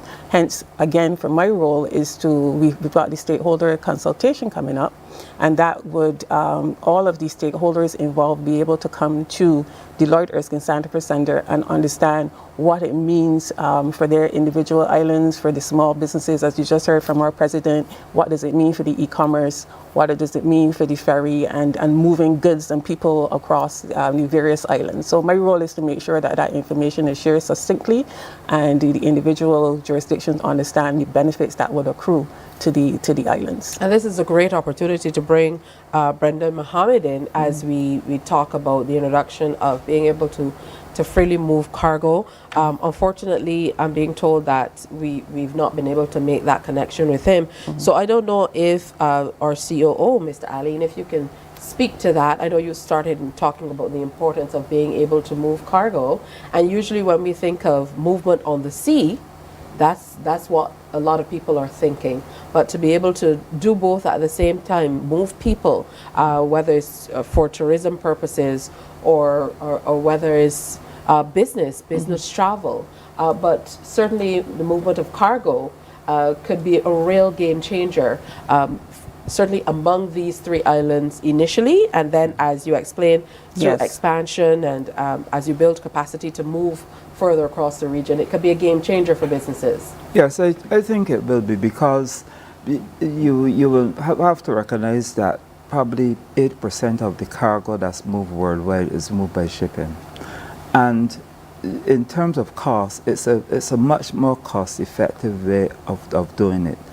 Also, what it does too, it helps the individual sort of industries within the country to connect and to, normally they may not, because that's one of the objectives of our service, that we will help the local industries to grow and to reach markets that they normally would not have been able to reach. So, and it's not a new idea. In the, I think it was in the 60s, early 70s, you had the idea of the federal boats, where those boats were moving cargo and passengers between from Trinidad right down to Jamaica. So the idea is not new. And the other thing I should say is that, yes, we recognize that there are a number of ferry services operating within the region, but they're very localized and very specific.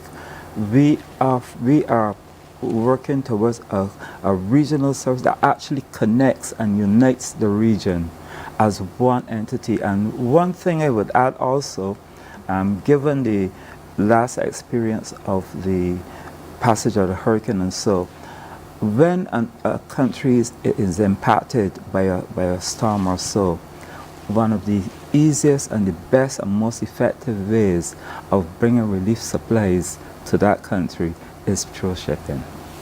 Absolutely. Yeah. And you mentioned the e-commerce platform briefly. When I think about integrating that into a service like this, there's so many directions that you can go. You gave an overview of being able to shop online through the service. So let's kind of delve in a little deeper, because to get online these days, nobody is necessarily showing up at a port of call for a ticket. They're also jumping online. Yes. So that too will be a major part, I suppose, of what you will need to do. And to go back to what Jennifer was saying, we are having a Connect Caribe Summit, the 23rd to the 24th.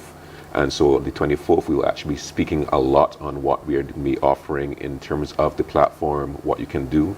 But in a nutshell, what we're aiming is to have that Caribbean marketplace online. Having a website is not a silver bullet to business success. And so when you go to the supermarket, you have that space where you have complementary products. And so you get to how many of us go into the supermarket to buy one thing and then come out with a whole bag of other stuff you didn't plan to buy. I will not admit that. But the same concept is what we are looking to leverage with regards to e-commerce and looking to how we build businesses.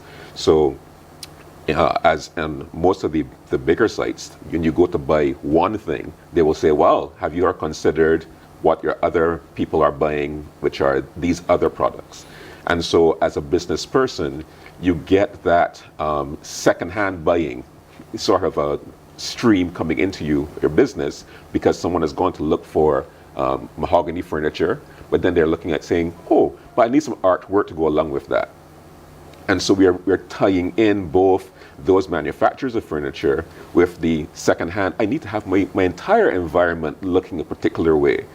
So that way, e-commerce brings in our one marketplace multiple vendors from different silos together that they can actually synergize and see cross-platform buying. Because it makes no sense you having again, let's go back to the lady who has a product selling beauty products from the Amazon. If you have a beautiful website and nobody knows about it, you've wasted money and you're wasting time. You need to have those synergies where you can get the cross buying moving together. And again, we are looking at a market which currently has $4 billion as going out in our foreign exchange. We haven't talked about agri-commerce as yet, but agri-commerce, our agri-commerce bill as a region is somewhere in the neighborhood of $14 billion. CARICOM has a mandate of 25% reduction of that by 2025. So again, being able to buy our goods, can you get pineapples? Can you get potatoes? Can you get rice? All of these things then tie back into e-commerce, because then you're able to actually access those products, whether you are a supermarket or whether you're just granny at home who wants to get a particular set of products that you can't get maybe in your local market.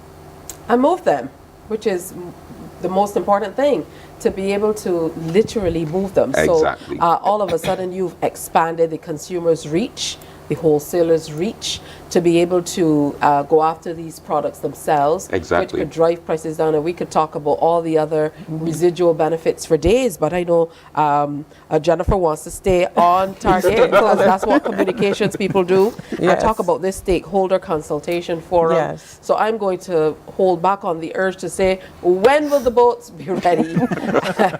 Give you the opportunity to talk a little bit more I'll about oblige it. you. We are looking at end of quarter this year, end of quarter start for the cargo operations, and then for the cruise we're looking at the first quarter of 2025.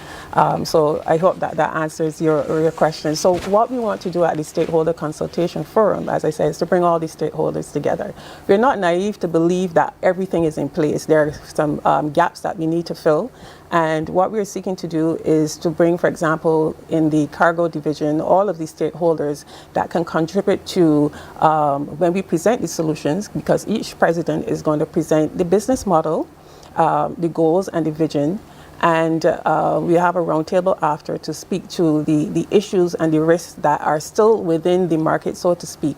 That each, for example, if we have customs there, they will be able to say what are the solutions that we need to put in place, infrastructure that we need to put in place, immigration, obviously for the movement of people and so on.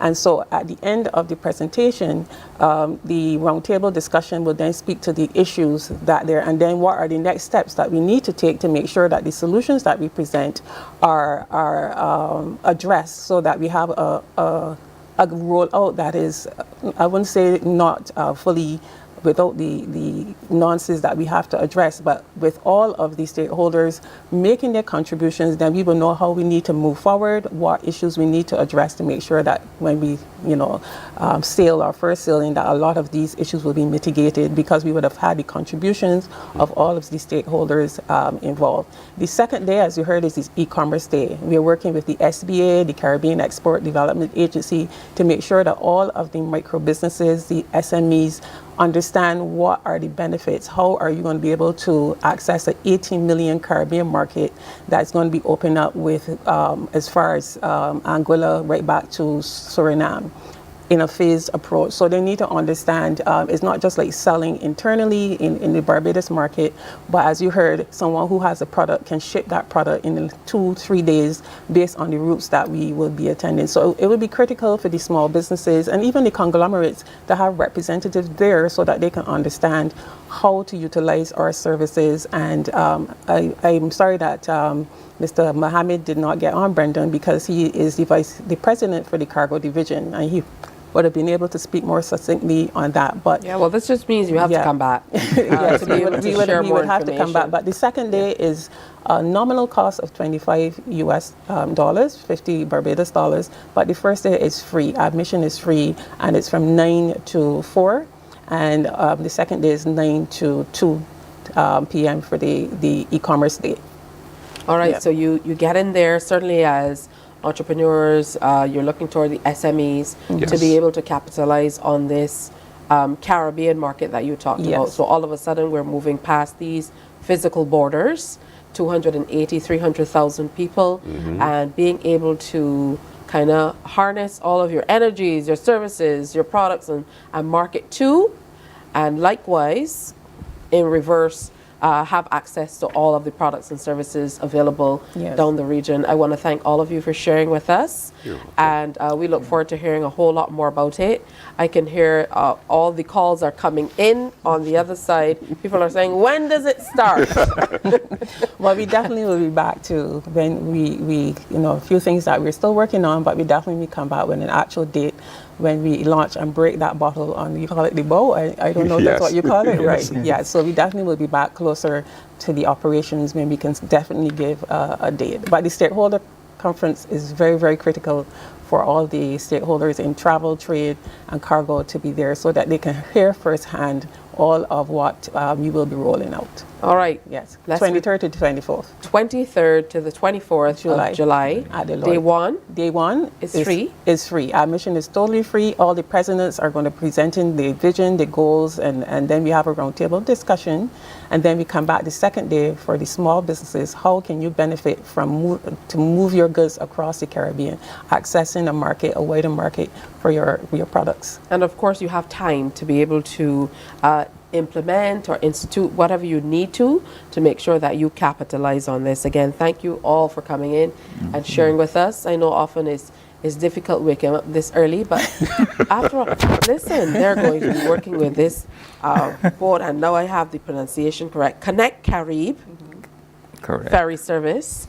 Yes, who knows? Maybe we'll be waking up to some type of red eye, and then I get to drop asleep and wake up in another country and do Morning Barbados. Morning Barbados on Morning Barbados on Connect Caribbean. Yeah. You can do it in St. Vincent. You can do it wherever. So we'll see you tomorrow in St. Vincent. There you go.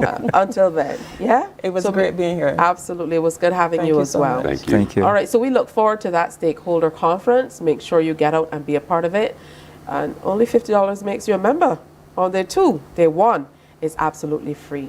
So get online and find out a little bit more information as well if you need to, but make sure you capitalize on it, whatever you do. When we come back, we are talking rugby, the opportunities, the women's team. Yes, we do have a Barbados women's rugby team, or several teams, different iterations. They've been practicing, they have a big match coming up, and they're going to share how things are shaping up. That's next. Morning, morning, morning. Good morning. Good morning to you.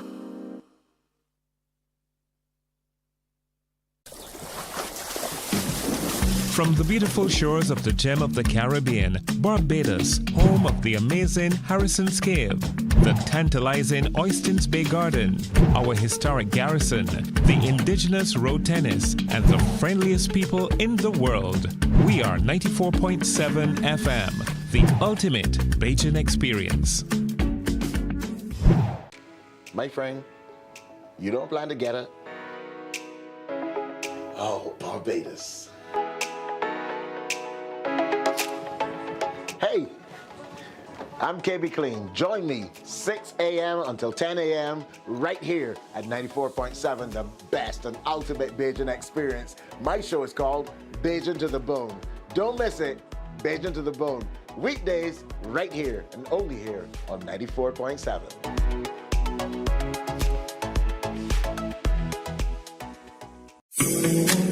The facts say Morning Barbados reaches an audience of over 50,000 and Newsnight reaches over 56,000. It's simple. When you advertise, you're getting your message to over 50,000 of your potential customers. Make the call to CBC Sales Department today and watch your business grow. Contact us at 467-5559 or email marketing@cbc.bb. Welcome to the Cropover Sweet Spot, your go-to show for all things Cropover 2024.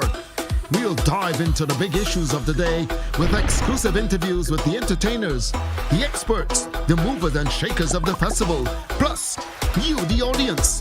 Get to join the conversation and share your views. Tune in to CBC TV 8 every Friday night for the ultimate Cropover experience with yours truly, the Admiral. We're big on everything Cropover 2024. The Cropover Sweet Spot, brought to you with the kind compliments of Axel Finance. Tune in every Friday at 6 p.m. to see me, Chrissy D, on Fashion Flair on CBC TV 8. I'll be bringing you the latest fashion trends, fashion ends, and everything in between. Morning, morning. Good morning. Good morning to you. Welcome back to Morning Barbados. It's hurricane season, people, and it has gotten off to a horrendous start. I make no apologies for saying that. We're asking you for appeals. We're appealing to you for help for our Caribbean neighbors because of the impacts of Hurricane Beryl. I almost called the hurricane a different name. I'm trying to obviously forget about Beryl. I can't. So however you can contribute, please. This is the information for Grenada. There's also a fund set up for St. Vincent and the Grenadines. They're online, so go searching and you'll find it very, very simple for St. Vincent and the Grenadines. Donate now, give whatever you can. In the interim, have to say good morning to members of the Barbados Defence Force, the various media personnel who continue to keep us informed, and sending all of our love and best wishes and prayers to our Caribbean neighbors who are in the cleanup phase at this point in time. With that said, we absolutely want to thank our catamaran family here in Barbados for doing some fantastic relief effort trips to our neighboring islands, Union Island, Mayrow in the Grenadines, and they're doing great work. So hats off to you as well. But we want to leave you this morning with a hurricane tip, and of course it comes your way with the compliments of General Accident Insurance Barbados Company. Keep your emergency supply kit in a place that you can easily access it. Now, we shared some video with you yesterday from Carrier Coup, and you'd see that those people lost their entire home. At one moment, they were in the house. The next moment, it was gone. And they were literally under the cellar. Some other people were in a shed that they had next to the property. If they did not have the information and the various kits and so on close by, you can see how that could be problematic. So make sure that whatever you have put together to keep you and your family safe before, during, and after is in an accessible place. And we have to say thanks so much to General Accident Insurance Barbados Limited for sharing those tips with us. Now, time has moved on already, and quickly, it is already 18 minutes to go before the 8 o'clock hour. We have some other familiar faces back with us, but faces we love to see because they're talking rugby. I'm rhyming, guys. Welcome back, Vanya Edwards. Good to have you Good with morning. us. Danielle Phillips is also here. Thank you. And they've brought along Anthony Lambert. They managed to get him out of bed as well to join us this morning. So how have things been shaping up? I'm going to start with you, Danielle. How have things been shaping up in terms of your preparation for this big match coming up on Saturday? Yes, there's been quite a lot of prep, lots of practice, lots of preparation for on the day, things behind the scenes. The Cayman team is also ready. They've been in contact with us. They're ready and raring to go. So everyone has been busy getting prepared mentally, physically, and getting everything sorted for Saturday's game. Now, Vanya, I know that in preparation for all of this, you had a match. You kind of split down the middle, and the flying fish came up against the cuckoo. I couldn't help it. That wasn't it. I know it was flying fish against Phoenix. Yeah. It's flying fish against cuckoo. Sounds better, right? Does it? Yeah. But you guys, you've been getting ready. Yeah.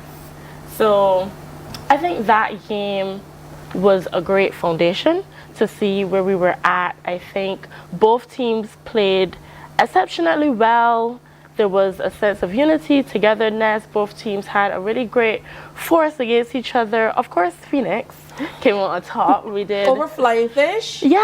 Oh my goodness. I told you, but you didn't want to believe me. We won. We did very well. I'm going to have to get over this.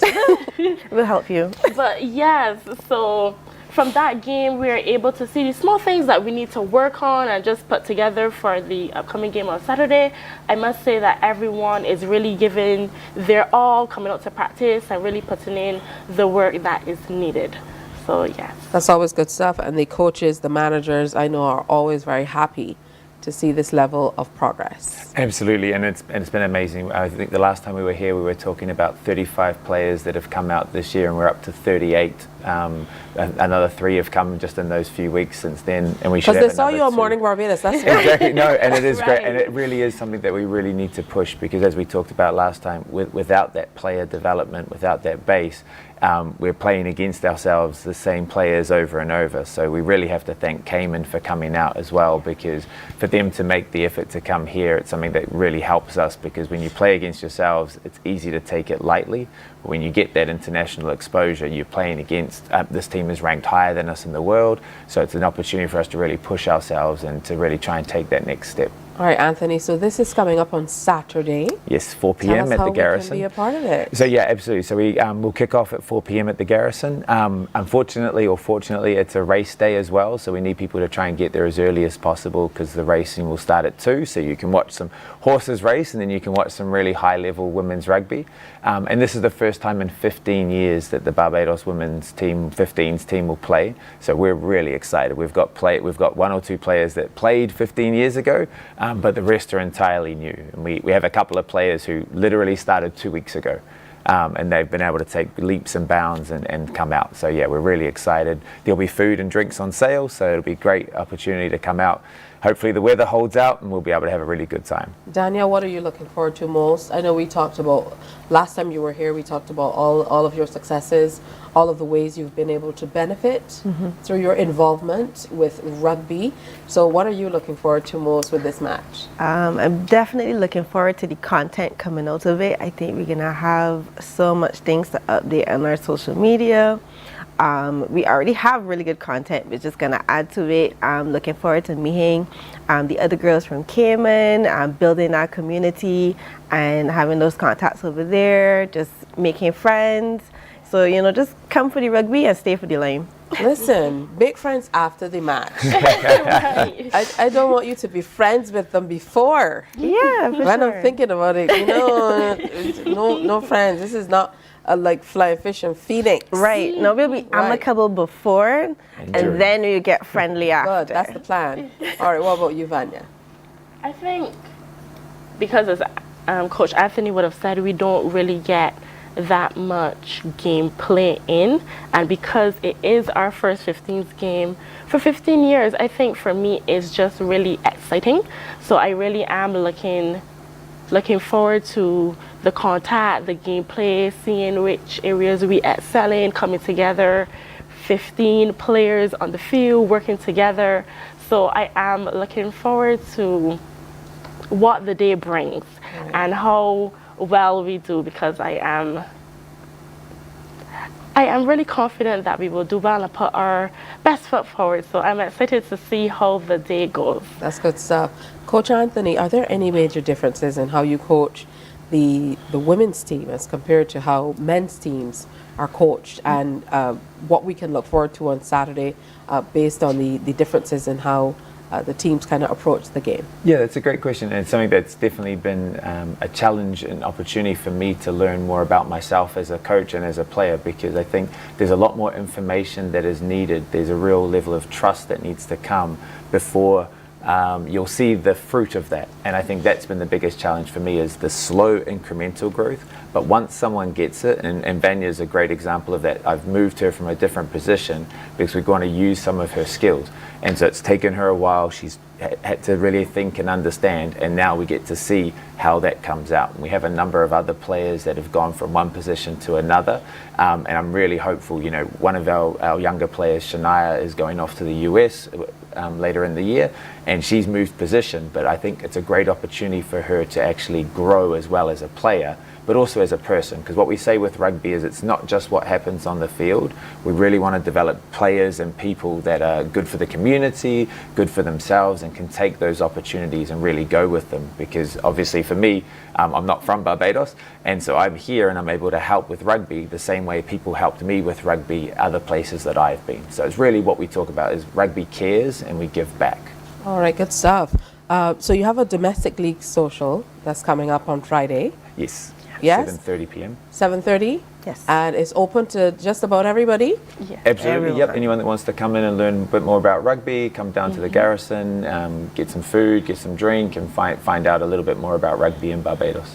All right, so make sure you check that out. I can think of a few people who I think would be really, really great at rugby. You know, when I think about it on a serious note, I think they would be really great at the game. It's actually really interesting you say that. We're planning to launch a new recruitment drive, because in November there's a regional tournament which is run by Rugby Americas North, so RAN, and one of the outcomes of that is qualification for a Challenger Series where they play in Dubai, Singapore, and places like that. And we really want to get, like you said, some of those people that you think, actually they'd be really good at rugby. We want to really encourage them to come out, try out, see what they think of it. We've got former wrestlers, we've got hockey players, basketball players.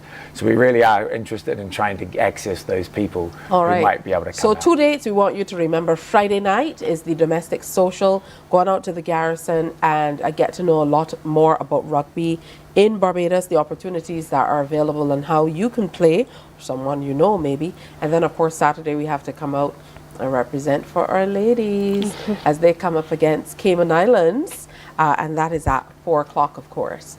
So I'll be looking for you. I'll be the one shouting, "Go Vanya," and "Go Danielle," and all the other names that I will learn and write down exactly to be a part of it. So congrats to the team for getting to this place where we're playing, you know, with other teams here on island. And make sure you come out and support as well. All right.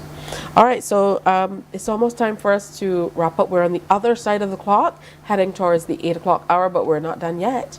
So stick around. Morning, morning, morning. Good morning. Good morning to you.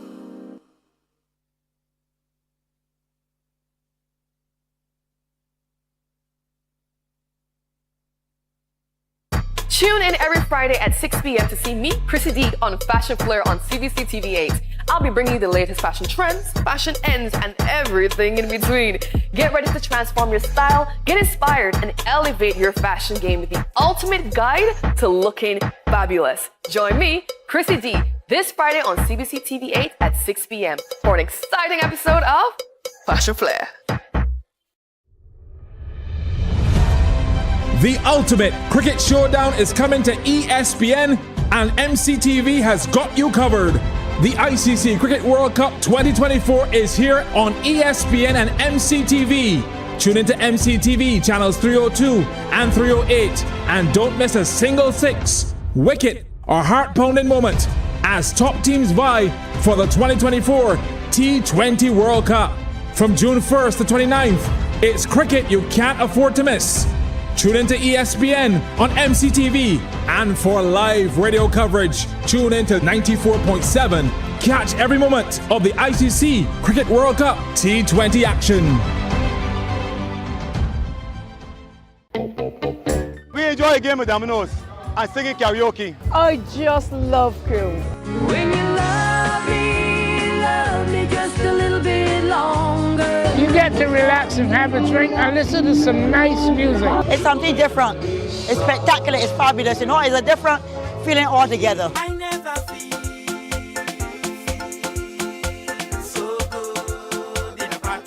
Follow me to Q in the Community this Thursday.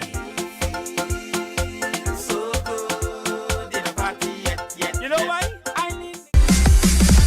While you go about your business, we go about our business, and that is gathering the news. Stay up to date at CBC News Barbados on Facebook, Instagram, and Twitter. Get news update on radio throughout the day. Morning, morning. Good morning. Good morning to you. All right, so we're heading up to 8 o'clock. I've been joined on set by Reverend Suzanne Ellis and Reverend Anthony Harewood. Now, Reverend Ellis is chair of the committee coordinating the 200th anniversary artifacts exhibition and cocktail reception for the Anglican Diocese of Barbados 200th anniversary. And we also have Reverend Anthony Harewood, who is chair of the committee coordinating the bicentenary service. So good morning to both of you and welcome. Good morning. Thank you for having us. All right, so congratulations on, first of all, reaching this milestone as a diocese. It means a great deal to the people of Barbados, particularly because, as I mentioned, the Anglican Church really has been at the center of everything. The schools and the communities, as you look around, you can definitely see that. Oh, indeed. And we are extremely proud of the tradition and the heritage that we have. And I must say that 200 years, as we spoke about just before we came on set, really is a significant milestone, and we are happy to be able to celebrate with the people of Barbados as well as the people of Jamaica, who are celebrating also with us, because prior to 1824 there was no resident bishop in the region, and so 1824 marks the coming of Reverend Coleridge to Barbados and Lipscomb to Jamaica. And so they started what would now become the church in the province of the West Indies. So Jamaica is also celebrating with us, and so we say congratulations to them as well. Absolutely. Now, Reverend Harewood, as chair of the coordinating committee for that service, I know that you must be putting in a lot of mileage when it comes to meetings and trying to get things just right. Yes, it has been a challenge, but things are moving along smoothly, and we are almost there. Barbados comprised at that time 4 other dioceses that are now in operation: NECA, Guyana, Trinidad and Tobago, and the Windward Islands. And they will all be joining us here for this celebration with the representation of the bishops here and the people being part of the service as well. And coming up, we're going to be invited out to a cocktail reception and exhibition. Yes. Tell us more. On Friday, the 26th of July, we are going to be opening our artifacts exhibition, and this exhibition is going to showcase some of the memorabilia that we have from the establishment of the diocese right up until modern times. So it's a real ancient and modern exhibition that you are going to see. Pun intended. No pun intended. And of course, we are hoping to showcase some of our vestments, our furnishings, some of what really and truly is identified within the church as Anglican. And we are really looking forward to that showcase. We open on Friday the 26th of July. That's our opening night with a cocktail reception. But then the exhibition runs from Saturday through Monday, and members of the public are free. We're hoping that they will come and view what is on exhibit. But the opening night, that is a special night, opening night with a cocktail reception, and that will be $100. But from Saturday through Monday, $30. And we are looking forward to seeing a lot of people there. I'm sure that your members, first of all, are going to come out in their numbers to show their support, but also to find out a little bit more about the history of the church and all of these artifacts and so on that you spoke about. Yes. Briefly, let's talk quickly about the bicentenary service that you mentioned. Any ideas yet as to when this will be held? July 21st at the Garvey Sobers Gymnasium. We start at 10 a.m. and it'll be a full communion service. Yes. Full service like if we're in a church, where the sacrament will be administered as well. The celebrant, chief celebrant, will be the Right Reverend Michael Maxwell, Bishop of Barbados. The preacher for that occasion will be the retired Archbishop of the West Indies, the Most Reverend Drexel Gomez.